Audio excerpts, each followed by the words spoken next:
C'est une exposition qui présente l'histoire de la bande dessinée québécoise, qui présente donc différentes œuvres à travers les époques, les différentes périodes importantes de l'histoire de la bande dessinée québécoise, et c'est mis aussi en relation avec l'évolution de la société québécoise.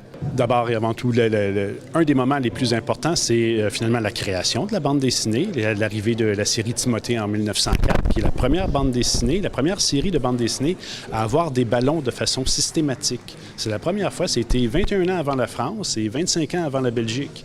Donc, c'était une nouveauté qu'on trouvait ici au Québec.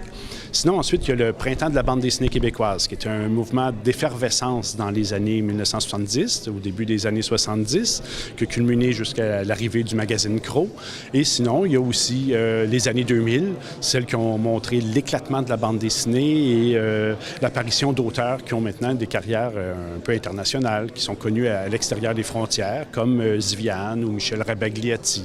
C'est une exposition qui a déjà été présentée, mais là, qui est revampée pour sa version au Musée de la Civilisation. Qu'est-ce qu'il y a de nouveau dans la présentation qui est faite ici au musée?